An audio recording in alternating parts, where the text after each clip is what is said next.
Pada bulan Ramadan, banyak sekali kegiatan yang dilakukan di Masjid Jami Mlangi. Di antaranya adalah kegiatan mengaji untuk anak-anak. Materi yang diberikan bersumber dari kitab kuning, yang biasanya digunakan di pondok pesantren. Kegiatan ini dilaksanakan setiap ba'da asar. Pesertanya adalah anak-anak usia 6-12 tahun. Mereka diajarkan materi-materi pendahuluan agar terbiasa ketika kelak belajar kitab kuning.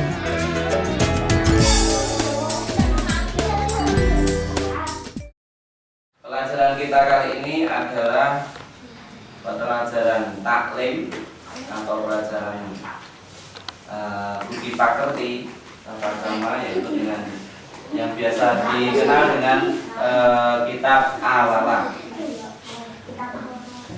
Mungkin dari yang besar-besar ada yang pernah ngaji Al-Alam? Ya. 7 jari.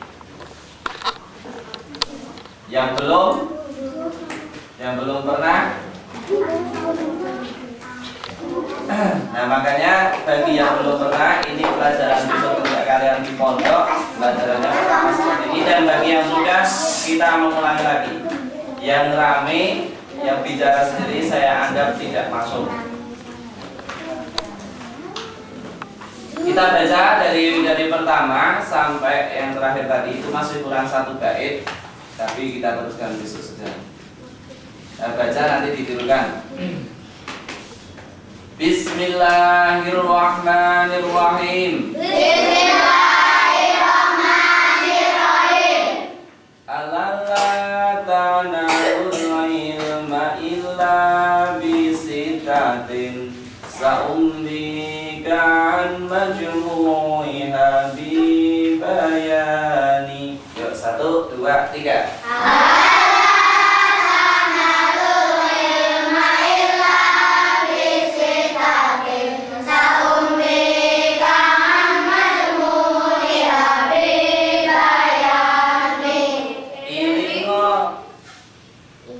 Kalau belum saya, jangan kalian dulu. Ini ngodak hasil ngilmu angin nember korong. Gagal tak cerita ke kumpulkan kanti pertelor. 1, 2, 3.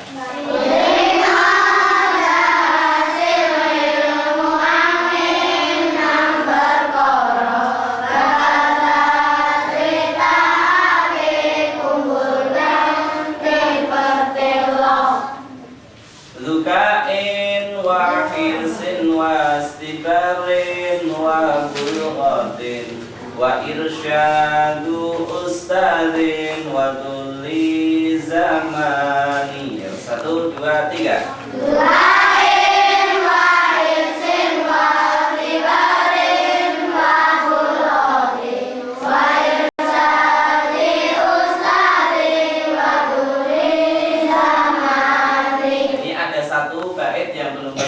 Untuk besok, tapi mungkin ada yang sudah hafal, saya bacakan dulu. Rupani limpat luko sober ono sanguni lan biwulangi guru lan sing suwe mansani. 1, 2, 3.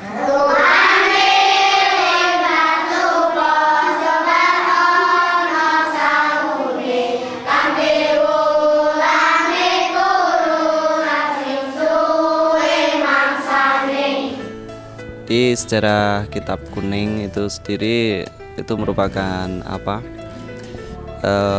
hasil karya dari para mujtahid atau ahli-ahli fikih yang menerjemahkan atau menafsirkan hadis-hadis Rasulullah yang mungkin belum bisa diterima atau belum bisa dipahami oleh orang-orang awam, kemudian mereka menerjemahkan melalui sebuah kitab penjelasan dari hadis-hadis Rasulullah dan yang lain. Nah, maka kemudian dituangkan dalam sebuah karya tulis yang karena biasanya warna kertas itu berwarna kuning, kemudian orang sampai sekarang disebut dengan namanya kitab kuning gitu. Kalau kitab kuning itu sendiri ya kalau dibilang jumlahnya berapa ya mungkin sama seperti terbitan-terbitan buku-buku sekarang yang ada di masyarakat itu mungkin tidak bisa terbilang berapa, karena setiap mujtahid, setiap ulama-ulama fikih itu menuangkan hasil karya tulis mereka melalui kitab-kitab kuning itu. Mungkin dari ulama mazhab Syafi'i, kitab yang mereka karang, mungkin dari Imam Syafi'i sendiri mengeluarkan buku ini, kemudian dari murid-muridnya juga buku ini, dan semuanya juga termasuk kitab kuning gitu. Kalau yang ada di masjid ini hanya berlangsung pada bulan Ramadan itu setiap tahunnya.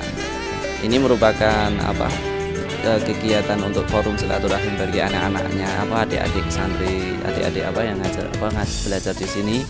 Karena ketika mereka sudah tidak di bulan Ramadan, mereka akan kembali ke pesantrennya masing-masing. Kan di Melang ini alhamdulillah pesantrennya juga ada banyak kan. Kemudian yang ngaji di pesantren-pesantren itu pas waktu bulan Ramadan yang khusus penduduk berdomisili di Wangi ini, yang anak-anak kecil dimasukkan ke masjid supaya bisa meramaikan masjid, kegiatan masjid bulan Ramadan untuk saling silaturahim yang dari pesantren mana di sini bisa kumpul gitu. Mereka diperkenalkan dengan dengan kitab kuning. Sebenarnya belum kitab kuningnya langsung, tapi kitab-kitab yang nantinya ini menuju kepada kitab kuning. Seperti kitab kitab fikih Jawan Al-Lala, kemudian Aqidatul Awam. Nah, ini semuanya aslinya ada tertera pada kitab kuning. Cuma kalau anak-anak kecil itu kan belum bisa untuk membaca langsung kitab kuning, kemudian dipermudah dengan kitab-kitab yang seperti ini, seperti kitab Aqidatul Awam yang di situ ada tulisan Arabnya, kemudian ada arti yang Jawa, tulisan Jawa. Sehingga besok kalau dia mengaji kitab kuning itu sudah terbiasa sehingga orang itu kalau sudah terbiasa seperti hafal dengan apa tulisan Arabnya, kemudian kitab kuning itu tanpa ada artinya dia sudah bisa baca sendiri gitu. Belum bisa paham langsung ya dengan kitab kuning kan. Itu kan kitab itu kan nggak ada harokat kan, seperti ini kan nggak ada harokat, nggak ada warna kan, mungkin mereka nggak bisa langsung baca. Terus si para adik-adik ini diajarkan yang udah ada harokatnya, dan di sini ada maknanya Jawa seperti ini, supaya mereka terbiasa. Nah, ini kalau mereka sudah terbiasa dengan lafal dan maknanya, akan hafal sendiri. Seperti kamus kita belajar bahasa Inggris kan sudah akan hafal sendiri dengan kosakata itu, sehingga yang ada dalam kitab kuning itu tidak jauh beda dengan yang tertulis di sini, cuma lebih banyak kosakatanya.